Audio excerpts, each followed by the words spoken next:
Hello, everyone, and welcome back to another exciting week of Trashy Divorces. Hey, y'all, I'm Alicia. I'm Stacie. Welcome. This week, we're back with more listener requests. I'm playing on the Season 7, Episode 11 theme, 7-Eleven, with some Tumblin' Dice. There you go. One of my favorite songs from the songwriting team of Mick Jagger and Keith Richards. Tumblin' Dice is found on 1972's Exile on Main Street album. And if you want to really listen to the song, check out Linda Ronstadt. She does the best cover version of it. Musical spiderweb, y'all. Let's take a quick break. Sounds good. And tumble the dice, and we're coming on back with rock and roll legend. I can't even dance like that. I don't think anyone can. He learned how to dance from Tina Turner. He did. Wait, yep. So, Alicia, I understand this week you have been gathering no moss whatsoever. None at all. None at all. This week, lead singer of the Rolling Stones, Mick Jagger. This was recommended by Robin C., Sarah O., Carrie A., Jess I., and all the way back in the August of 2019 throwback machine, Eliza K. Okay. Often requested. Thanks, y'all. Mm-hmm. This is Trashy. Whoa. What a story. As I mentioned, Mick Jagger, just want you to know he's a Leo man. He's born July 26th. I love this quote by him. In rock and roll, you have to deliver. I think this story will prove that out.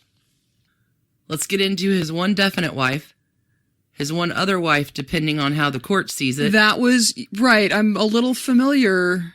His 8 children by 5 women. Yikes. And the other women who busted up those relationships. Buckle up. He's dated like every model who's ever modeled, right? Everyone. Okay. Everyone. That's what I thought. Michael. His parents are teachers. His mom is also a hairdresser. He grows up in Dartford. Meets a nice bloke, Keith Richards. They reconnect in their teens and both really dig the blues, and they form up with all their buddies too, Brian Jones and Charlie Watts. Y'all, there's a ton of resources if you want to know the history about the Rolling Stones. This is the point I need to get you to. Michael Jagger now goes by Mick. The Rolling Stones are the bad boys' answer to the Beatles. And these dudes have been rocking for 6 decades. I'm just skipping to the trashy bits. First love. Marianne Faithfull busts into the scene. This is a good times. This is mid-60s. She calls it the best time of her life. This is long before the drugs begin. She'll meet the Rolling Stones at a party and is already a huge star with her hit As Time Goes By. She's dating this guy, John Dunbar, and hey, Marianne gets pregnant. She marries John. She has a baby. And it's looking like a conventional life is in her future until Marianne realizes that she has most definitely picked the wrong husband if she's looking for a bougie kind of life. She's had the baby. She's playing 2 sets a night. She's like at her wit's end. Enter again, Mick Jagger. And she ignores him for months.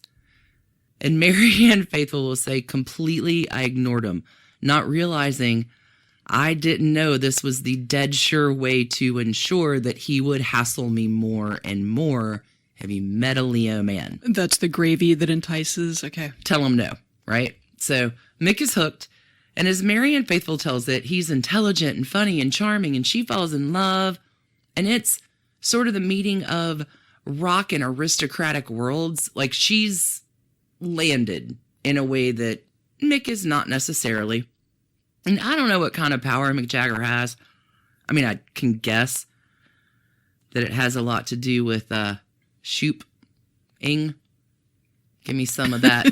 I don't know. Like, I don't want to be crass, but Marianne Faithfull is going to leave everything, husband, baby, to be the glamorous star on Mick Jagger's arm.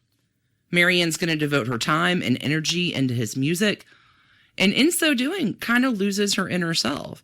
And the Stones are doing their thing, but the women that are all with the Rolling Stones are not allowed in the studio. And, hey, drugs, acid is making its play on the youth of, the world. Mm-hmm. And then we get to Redlands in February of 1967. So Keith Richards has bought a country home. This actually, Anne Boleyn is rumored to have visited there. It's a grade 2 listed. Keith Richards will buy this property, moves in his dog, rat dog, That's his dog's name. And when does Anne Boleyn visit? In her time machine. And Keith Richards decides, hey, this is a great weekend to host an LSD party, which is going awesome. Obviously. Yeah, it's going great. It's like Mushroom Day in the Hamptons. Right. But 24 cops bust in. Whoa.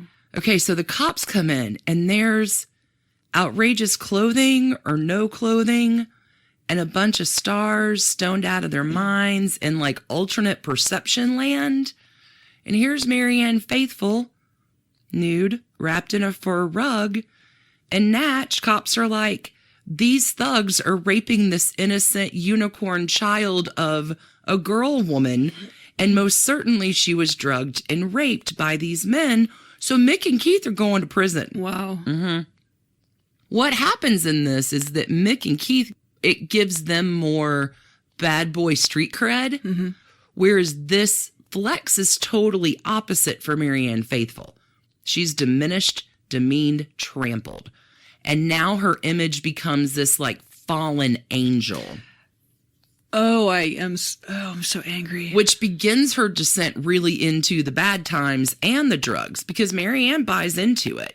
Like this fall from grace that she has, because it's every woman who's ever blamed for a man's, pick him out. Yeah. Any scandal involving a woman, it goes badly for the woman, and the men around all like seem to skip away scot-free. I'm sure there are exceptions, but they prove the rule. I mean, so she's left her husband and her child for this relationship where she is, right?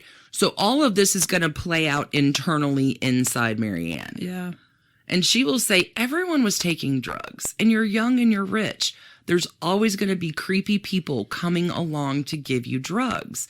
Before you can think twice, you are in trouble. So now Marianne's the fallen angel.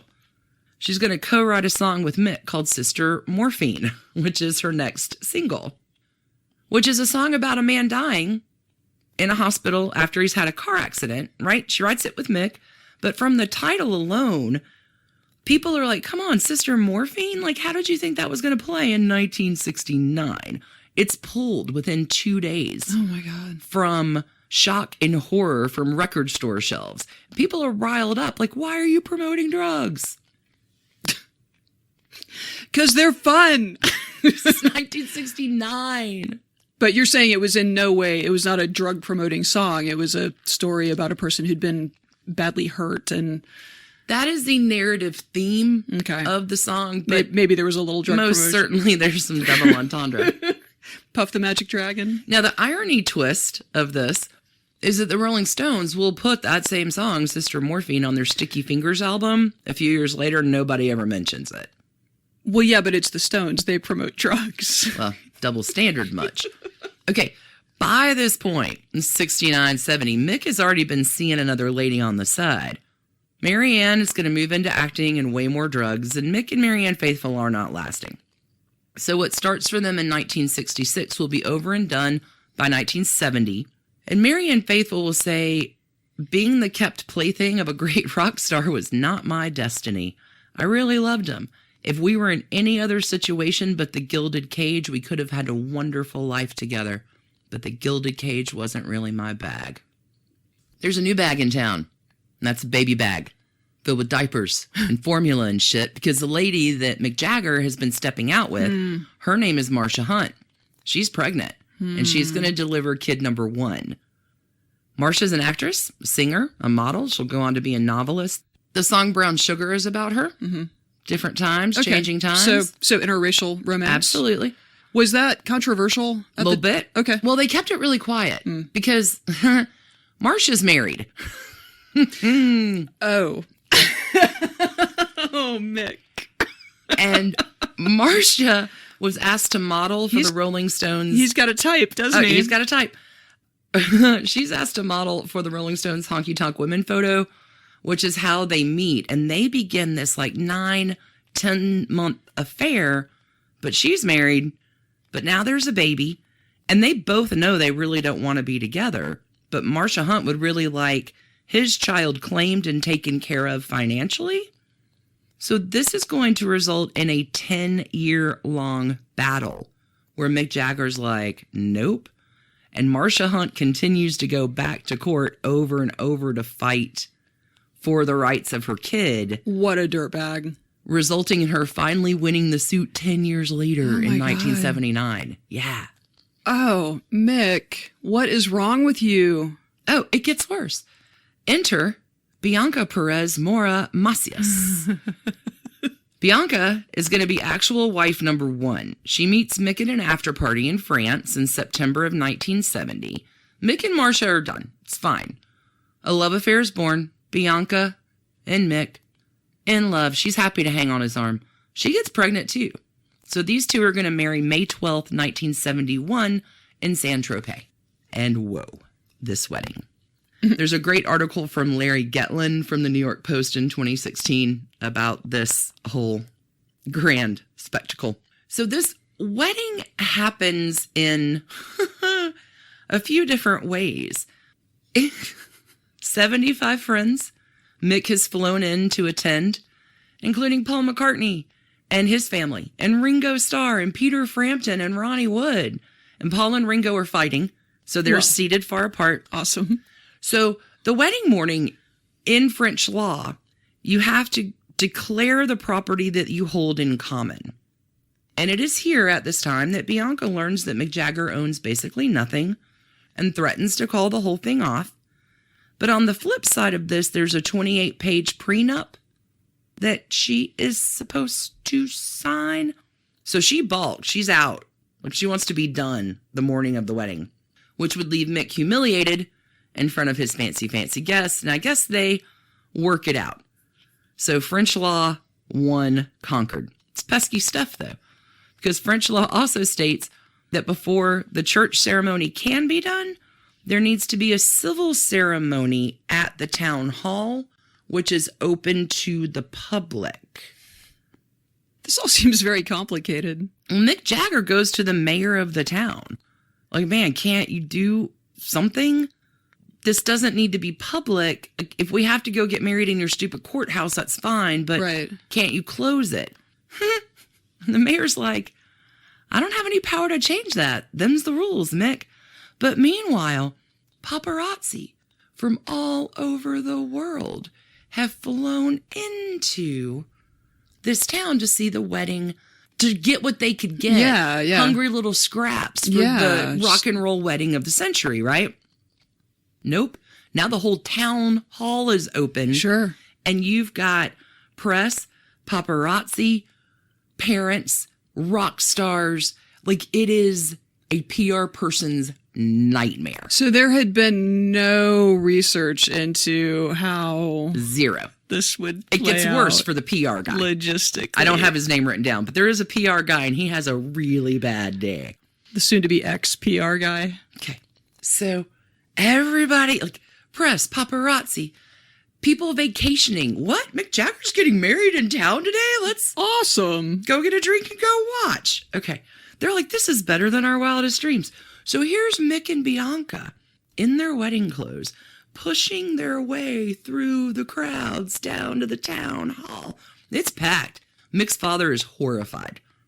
The parents' place that are normally, is normally next to the groom. Mm-hmm. Mick's dad's place has been taken over by the head of Atlantic Records. It's like a trashy mess. No, wait, it gets worse. So after this town hall debacle is over, everybody heads off to the church. But the PR guy, who, as we have mentioned, is having a very, very bad day, so he decides to lock the doors to the church so none of the riffraff can get in, which leaves Mick Jagger locked out of the church, having to bang on the doors. Oh, my God. To get in. It's not a perfect wedding day. Is this why people hire wedding planners, perhaps? Don't hire a PR guy. Okay, so there's a reception. Julie Christie is there, so is Brigitte Bardot. They're dancing the frug together. The band that plays at the wedding is Stephen Stills, Terry Reid, and the members of Santana. There is a source, and this witness will state that Keith Richards, who wore a Nazi uniform to the wedding, would have done the frug too, but he was passed out flat on his back with his mouth open. Yeah. Marianne Faithfull, abandoned girlfriend. Uh-huh. Well, she's not there, is she? She is not there, but she celebrates in her own special way. Quote, sleeping off the effects of a shot of Valium and 3 vodka martinis that she took to deal with the fact that Mick was marrying someone else. She will sleep that off in a cell at the police station in the Paddington Green section of London. It's not a good night for her. Years later in Marianne's memoir, she will note the physical resemblance between Bianca and Mick, calling it narcissism and saying Mick married himself. I mean, from the little I know about Mick Jagger, that's not outside of the realm of possibility. There's a lot of contention about this wedding. 3 men will claim that they are actually the best man. Keith Richards, there's a sax player, Bobby Keys, and also Roger Vadim. Oh. Who's at this point married to Jane Fonda. Jane Fonda's ex-husband. Okay. Okay. Current husband at the time. So there's a quote at the time. This columnist Hepworth will write, quote, "The Jagger wedding was the shabbiest free-for-all in the history of both rock and marriage and skin-crawlingly embarrassing for all the key participants." Sounds like. Unquote. Okay. Trashy. Our kind of wedding. So 1971, marriage is, going along fine enough, even through all the chaos from which it began. Child is born. Bianca likes being on Mick's arm, and now she's become the darling of the jet set. She's partying at Studio 54. She's friends with Andy Warhol and Halston. But hey, have you met Mick? There's going to be an affair with the legendary Bebe Buell, who at this time is in the middle of her love affair with Todd Rundgren, and also fooling around with Steven Tyler from Aerosmith on the side, which will make the baby Liv Tyler. This story is trash candy action-packed. All right. Mick and Bebe don't last, but that affair was so much fun. How about another? Why not? Enter young blonde Texas girl Jerry Hall. They start dating in 1977. Now, a little backstory on Jerry. She gets over to Europe because of an insurance settlement. She's in a car accident when she's a teenager and is allergic to penicillin. And so she sues the hospital, gets enough cash to take her 16-year-old self to Paris with a suitcase full of Fredericks of Hollywood clothes that her mother has made to make it big. Okay. She's graduated from high school. She made all A's. She's not a dumb girl. Jerry's going to move from Paris to Saint-Tropez, where in Saint-Tropez, she will be hanging out in cafes with Sartre, Simone de Beauvoir, Salvador Dali. Okay. A who's who. A who's who. Jerry's going to be dating Brian Ferry from Roxy Music. Okay. And things are going okay for Jerry Hall. The Brian Ferry from Roxy Music, like having a boyfriend, won't stop Jerry from hooking up with Mick at a particularly bawdy party at Studio 54 one night, and great. But not great for Bianca, who will file for the really, really one divorce that Mick will have in 1978. She'll escape with a cool $1 million, which is not a lot, for a dude whose net worth is rumored to be way, way more than that. Oh, yeah. 350 to 500 million is the range that I can find for him in 2020. Yeah. Bianca will say the marriage ended on our wedding day. Can't imagine why. It was a good party. But Mick is free to do whatever he's going to do, and he does it. It sounds like he felt pretty free to do what he was going to do with or without being married, so... That's it. Mick Jagger, Jerry Hall partner up from 1977 on. They move in. The love affair is on, but don't be fooled. Like, it's not exclusive. He's linked to heiress Catherine Guinness. He's linked to Natasha Frazier. He's out with New York clubber Gwen Rivers and the singer Nadine Expert. Can't stop, won't stop. You make me want to shoot. All right, so Mick and Jerry are going to go on to have 4 kids together, bringing Mick Jagger's total kid count now to 6, if you're keeping track. After 13 years, Mick and Jerry, couple, finally decide it's time to tie a loose knot. But Jerry thinks the knot's solid. So they go to Indonesia and get married in a Hindu religious ceremony. This is November 1990 in Bali. I was going to say, there was some, later disputed Bali wedding, yeah. Well, there's a wedding. There are pictures. There are 2 religious leaders there. There are sacrificed chickens. It goes on for 6 hours. It's awesome. Everything's going great until, well, it's not. Because Mick Jagger's totally sleeping around, and this is when his affair with Carla Bruni happens. 1991 to 1994-ish. I think you mean future First Lady of France, Carla Bruni. That is what I do.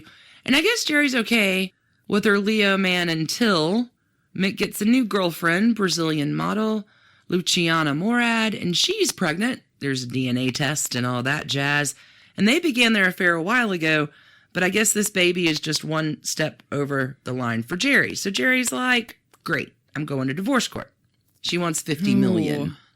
Oh, right. Okay. They've been together 21 years. They have 4 kids together. I want $50 million. And they're married. It was and they're married. 6 hours. There were chickens.